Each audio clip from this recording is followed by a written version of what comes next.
मनुष्य वही बनता है जो वह अपने भीतर सोचता है। तुम जो चाहोगे वही बन जाओगे, लेकिन यह चाहना कोई साधारण चाहना नहीं है। यह चाहना तुम्हारी पूरी चेतना का बीज है। अगर तुम्हारे भीतर डर है तो तुम डर ही बन जाओगे। अगर तुम्हारे भीतर संदेह है तो तुम्हारा जीवन एक संदेह का जीवन होगा। अगर तुम्हारे भीतर प्रेम है तो तुम प्रेम ही बन जाओगे। ध्यान रखना, जीवन तुम्हारी इच्छाओं का प्रतिबिंब है। जैसे दर्पण में चेहरा दिखाई देता है, वैसे ही तुम्हारे विचार, तुम्हारी चाहतें तुम्हारा संसार बनाते हैं। तुम्हारे भीतर जो है वही बाहर खींच कर आता है। लोग सोचते हैं कि भाग्य कहीं बाहर से आता है। नहीं, भाग्य तुम्हारी अपनी चाह का परिणाम है। जो तुम गहराई से चाहते हो वही धीरे धीरे तुम्हारे अस्तित्व का हिस्सा बन जाता है। इसलिए अगर तुम महान बनना चाहते हो तो चाहना पर्याप्त नहीं है। उस चाह को अपने जीवन की धड़कन बना दो। उस चाह के पीछे लग जाओ जैसे कोई प्यासा रेगिस्तान में पानी खोजता है। तुम्हारी चाह जितनी गहरी होगी उतनी ही जल्दी वह तुम्हारी हकीकत बन जाएगी। पहला सत्य, विचार ही वास्तविकता का बीज है। मनुष्य हमेशा यह मानता आया है कि वास्तविकता बाहर से आती है। वह सोचता है कि किस्मत आसमान से गिरती है, अवसर समाज देता है और सफलता संयोग से मिलती है, लेकिन यह केवल एक भ्रम है। सच्चाई यह है कि वास्तविकता की जड़ें तुम्हारे भीतर हैं। तुम्हारे विचार ही वह बीज हैं जिनसे तुम्हारा भविष्य जन्म लेता है। अगर बीज रोगी हो तो पेड़ कभी फलदार नहीं हो सकता, और अगर बीज स्वस्थ हो तो कोई भी तूफान तुम्हें रोक नहीं सकता। ध्यान दो, अगर कोई बच्चा बचपन से सुनता रहे कि तू कुछ नहीं कर सकता, तू निकम्मा है, तो धीरे धीरे वह बच्चा सच में वही बन जाता है। वह विश्वास ही नहीं करता कि वह कुछ कर सकता है। उसके विचार ही उसे कैद कर देते हैं। लेकिन वही बच्चा अगर यह सुनता रहे कि तेरे भीतर अनंत संभावनाएं हैं, तू कर सकता है, तो उसकी चाल बदल जाती है, उसका आत्मविश्वास बदल जाता है। वह कठिन से कठिन परिस्थिति को भी चुनौती की तरह स्वीकार करता है। तुम्हें समझना होगा कि विचार कोई छोटी चीज नहीं है। विचार ऊर्जा है, और यह ऊर्जा निरंतर तुम्हारी आभा, तुम्हारी भाषा, तुम्हारे निर्णय और तुम्हारी यात्रा को आकार देती है। तुम्हारे विचार तुम्हें या तो कैदी बना सकते हैं या मुक्त कर सकते हैं। अगर तुम्हारे विचार संदेह, भय और हीनता से भरे हैं तो तुम चाहे कितनी भी कोशिश कर लो, तुम्हारा जीवन बार बार वहीं लौटेगा जहां से चला था। लेकिन अगर तुम्हारे विचार प्रेम, साहस और आत्मविश्वास से भरे हैं तो परिस्थितियां तुम्हारे विरुद्ध होते हुए भी तुम्हारे पक्ष में काम करने लगेंगी। मन एक चुंबक है, वह वैसा ही खींचता है जैसा वह सोचता है। अगर तुम अपने भीतर रोशनी रखोगे तो अंधेरा कितनी भी कोशिश कर ले तुम्हें डुबा नहीं पाएगा। अगर तुम अपने भीतर अंधकार पालोगे तो सूर्य भी सामने आकर तुम्हें रोशन नहीं कर पाएगा। याद रखो, तुम्हारे विचार ही तुम्हारे भाग्य के निर्माता हैं, और भाग्य बाहर कहीं नहीं है, वह हर पल तुम्हारे मन में बुना जा रहा है। इसलिए सबसे पहला कदम है अपने विचारों को पहचानो। हर नकारात्मक विचार को पकड़ो और देखो कि वह तुम्हें कहां ले जाएगा, और फिर उसे छोड़ दो। हर सकारात्मक विचार को पोषित करो, क्योंकि वही तुम्हें वहां ले जाएगा जहां तुम जाना चाहते हो। विचार बदलो तो जीवन बदल जाएगा। विचार ऊंचे रखो तो जीवन ऊंचाइयों तक पहुंचेगा, और अगर विचार गहरे हों तो जीवन भी गहराई पा जाएगा। दूसरा सत्य, चाहत केवल सोचना नहीं, जीना है। लोग कहते हैं, मैं यह बनना चाहता हूं, मैं वो करना चाहता हूं, लेकिन उनकी चाहत केवल शब्दों तक सीमित रहती है। वह चाहत इतनी हल्की होती है कि पहला ही तूफान उसे उड़ा ले जाता है। ध्यान रखना, सच्ची चाहत सिर्फ सोचने का नाम नहीं है, वह जीने का नाम है। अगर तुम्हें कुछ पाना है तो तुम्हारी हर धड़कन उसी के साथ तालमेल में होनी चाहिए। जैसे कोई प्यासा रेगिस्तान में चल रहा हो, उसे केवल पानी चाहिए। वह आसपास के पेड़ नहीं देखता, वह रेत नहीं देखता, वह तारों का सौंदर्य भी नहीं देखता। उसकी आंखें सिर्फ पानी खोज रही होती हैं। यही है गहरी चाहत। लेकिन आम आदमी की चाहत कैसी होती है? वह कहता है, मुझे सफलता चाहिए, लेकिन साथ ही वह आलस्य को गले लगाकर सोता है। वह कहता है, मुझे ज्ञान चाहिए, लेकिन वह घंटों फालतू की क्रियाओं और गलत सोच में डूबा रहता है। वह कहता है, मुझे आत्मा की शांति चाहिए, लेकिन उसकी आदतें शांति के विपरीत हैं।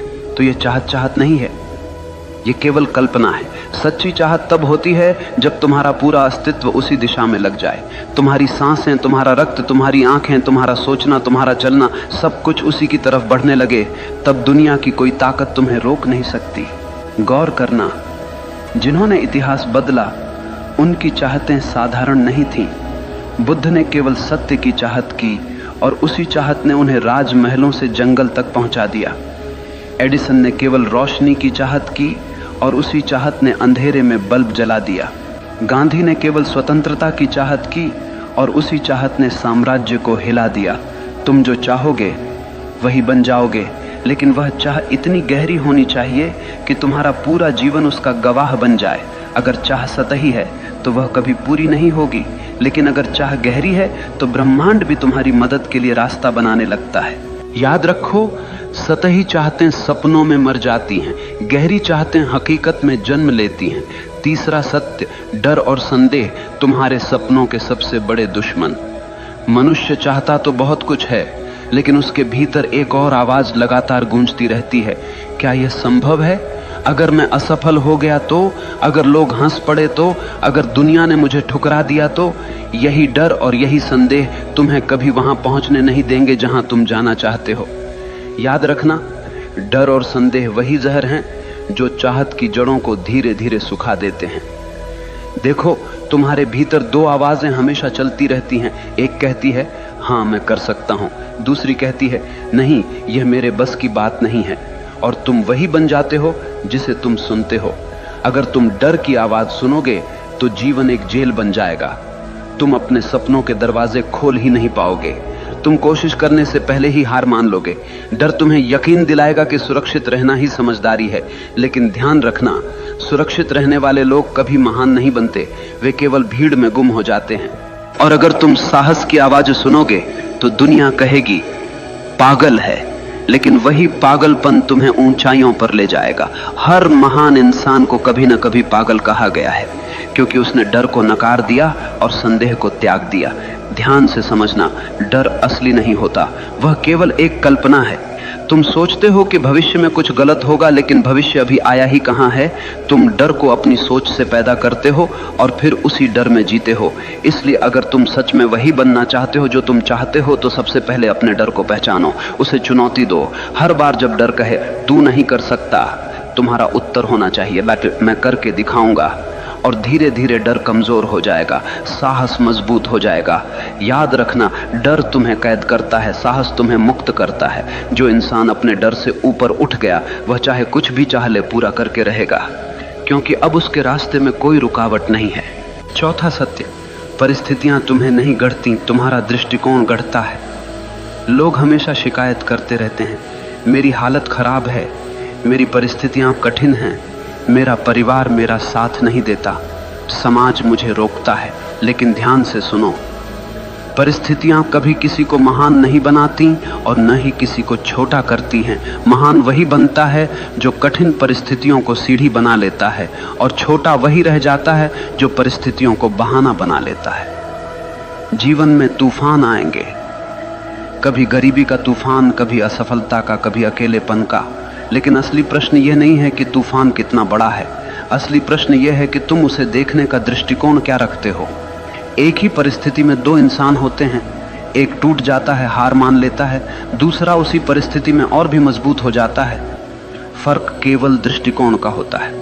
अगर तुम्हारा दृष्टिकोण यह है कि हर मुश्किल मुझे कुछ सिखाने आई है, तो वह मुश्किल तुम्हारा शिक्षक बन जाएगी। लेकिन अगर तुम्हारा दृष्टिकोण यह है कि मुश्किलें मुझे तोड़ने आई हैं, तो वह मुश्किल सच में तुम्हें तोड़ देगी। याद रखना, जीवन कभी तुम्हारे हिसाब से नहीं चलेगा, लेकिन तुम्हारे पास एक आजादी हमेशा है। कैसे प्रतिक्रिया देनी है यह तुम पर निर्भर करता है। बुद्ध ने कहा था, दुख तुम्हारे पास आता है, लेकिन दुख को पकड़ कर रखना तुम्हारा चुनाव है।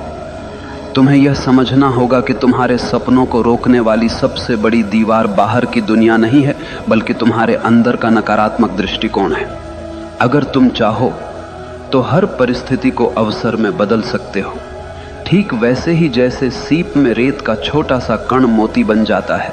वही रेत अगर बाहर पड़ी रहती तो कोई मूल्य न होता, लेकिन सीप ने उसे मोती बना दिया, क्योंकि उसने उसे स्वीकारा और रूपांतरित किया। तुम्हारा जीवन भी वैसा ही है। परिस्थितियां रेत के दाने हैं, अगर तुम उन्हें सही दृष्टिकोण से पकड़ोगे तो वही मोती बन जाएंगे। इसीलिए अगर तुम जो चाहो वो बनना चाहते हो तो सबसे पहले अपने दृष्टिकोण को बदलो। परिस्थितियां चाहे जैसी हों, तुम्हारी नजर उन्हें या तो बोझ बना सकती है या वरदान। 5वां सत्य, अनुशासन चाहत को हकीकत में बदलने का सेतु। देखो, चाहत रखना आसान है, हर आदमी चाहता है। कोई अमीर बनना चाहता है, कोई सफल, कोई शांत, कोई महान, लेकिन चाहत अकेली कुछ नहीं कर सकती। चाहत को हकीकत तक पहुंचाने के लिए एक पुल चाहिए, और उस पुल का नाम है अनुशासन, डिसिप्लिन। बिना अनुशासन के चाहत वैसी ही है जैसे बिना ईंधन की कार खड़ी रहेगी, कहीं नहीं जाएगी। सोचो, अगर तुम यह चाहते हो कि तुम्हारा शरीर स्वस्थ हो तो केवल सोचने से कुछ नहीं होगा। तुम्हें रोज व्यायाम करना होगा, सही भोजन करना होगा, आलस्य छोड़ना होगा। यही अनुशासन है। अगर तुम यह चाहते हो कि तुम्हारा जीवन ज्ञान से भरा हो तो केवल यह चाहना कि काश मैं बुद्धिमान बनूं बेकार है। तुम्हें किताबें पढ़नी होंगी, ध्यान करना होगा, अपने भीतर प्रश्नों को गहराई से देखना होगा। यही अनुशासन है। याद रखना, चाहत बीज है और अनुशासन उसका पानी। बीज कितना भी महान क्यों न हो, अगर उसे पानी न मिले तो वह सूख जाएगा। ठीक वैसे ही तुम्हारी चाहतें बिना अनुशासन के मर जाती हैं। आज दुनिया में लाखों लोग सपने देखते हैं, लेकिन केवल वही लोग सफल होते हैं जिनके पास अनुशासन है, क्योंकि सपनों को हकीकत तक पहुंचाने का काम केवल अनुशासन ही करता है। और अनुशासन कोई कैद नहीं है, अनुशासन तो आज़ादी है। आज़ादी इस बात की कि तुम अपने ही आलस्य, अपनी ही कमजोरियों और अपने ही डर से मुक्त हो जाओ। देखो, एक नदी जब तक बह रही है वह जीवन देती है, लेकिन वही नदी अगर बिखर जाए, फैल जाए तो केवल कीचड़ बन जाती है। अनुशासन नदी के किनारों जैसा है जो तुम्हारी ऊर्जा को दिशा देता है, गहराई देता है और तुम्हें तुम्हारे मंजिल तक ले जाता है। इसलिए अगर तुम सच में वही बनना चाहते हो जो तुम चाहते हो तो केवल चाहने से कुछ नहीं होगा। तुम्हें अपने जीवन में अनुशासन की आग जलानी होगी। हर दिन, हर क्षण अपने लक्ष्य के लिए समर्पित होना होगा। और जब चाहत और अनुशासन मिलते हैं तो चमत्कार होता है। तब मनुष्य वही बनता है जो वह चाहता है। मनुष्य वही बनता है जो वह गहराई से चाहता है। लेकिन याद रखना, यह जीवन कोई खेल नहीं है, यह तुम्हारी चेतना की यात्रा है। अगर तुम अपने भीतर नीच विचार रखोगे तो तुम जीवन को नरक बना लोगे, और अगर तुम अपने भीतर ऊंचे विचार, गहरी चाहत और अनुशासन रखोगे तो यही जीवन तुम्हें स्वर्ग बना देगा। सवाल ये नहीं है कि दुनिया तुम्हारे खिलाफ है या साथ में है, सवाल यह है कि तुम अपने साथ हो या नहीं। अगर तुम अपने विचारों, अपनी चाहतों और अपने अनुशासन के साथ खड़े हो तो दुनिया की कोई ताकत तुम्हें रोक नहीं सकती। याद रखना, भाग्य बाहर से नहीं आता, भाग्य तुम्हारे भीतर से जन्म लेता है। जैसे तुम सोचते हो, जैसे तुम चाहते हो, जैसे तुम जीते हो, वही तुम्हारा भविष्य बनता है।